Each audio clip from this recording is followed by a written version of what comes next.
Today, we are uncovering the darkest statistic of the Second World War, the 75% death rate of German U-boat crews.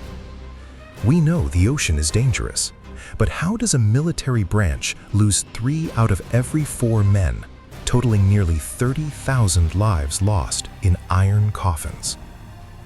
Most historical documentaries will tell you these men died in glorious, fiery battles against Allied destroyers, painting a picture of tactical warfare and explosive endings. But that is the common belief, and it is largely wrong.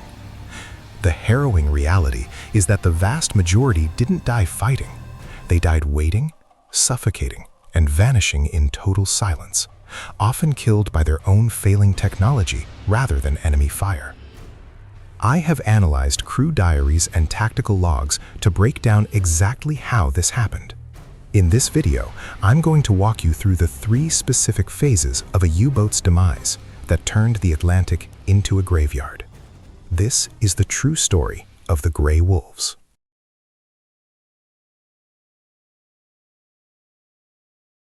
To understand the fate of these crews, we have to look at the psychological torture that preceded the physical end. This is the context phase of our deep dive. When a U-boat was hunted, the crew didn't man guns, they froze. This was known as Schleichfahrt, or silent running. The application of this tactic was terrifying.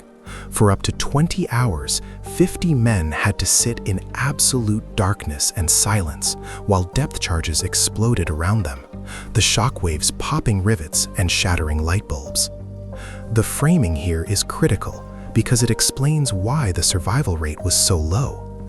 By the time the hull was breached, the crews were often already mentally broken by the hydrophone war, paralyzed by the fear of a sound they couldn't see. But while the psychological terror was immense, it was actually the failure of the boat's own atmosphere that killed more effectively than the depth charges themselves, which brings us to the most horrific realization.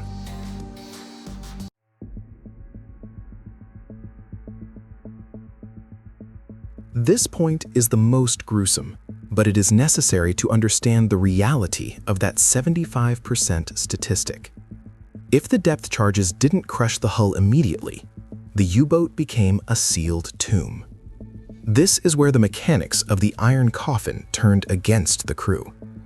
As the boat stayed submerged to escape, carbon dioxide levels spiked, and if salt water mixed with the batteries, it created chlorine gas that burned the lungs from the inside out.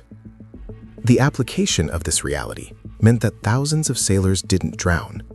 They drifted into a hypoxic coma, while the temperature inside the boat rose to 120 degrees Fahrenheit due to the engines. By the way, if you are fascinated by the intricate, deadly engineering of World War II machinery and want to see the actual schematics of these U-boats, I've put together a free tactical history newsletter where I break down these engineering blueprints in high detail. It's the best way to visualize exactly how tight these spaces were, and you can grab that in the description. Ultimately, this framing reveals that the ocean didn't have to kill them. The boat often did it first, leaving no survivors to tell the tale.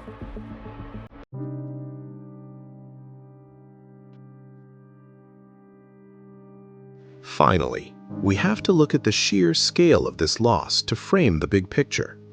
The context is that out of 40,000 men who served on U-boats, 30,000 never returned. To put that application into perspective, this is the highest casualty rate of any service branch in any war in modern history. It was safer to be a kamikaze pilot in some phases of the Pacific War than a German submariner in 1943. The framing of this point fits into our story because it highlights the fanaticism required to keep getting into these boats. Despite the reality that 75% would not return, the crews continued to launch until the very last days of the war, driven by propaganda that masked the gruesome reality we just discussed.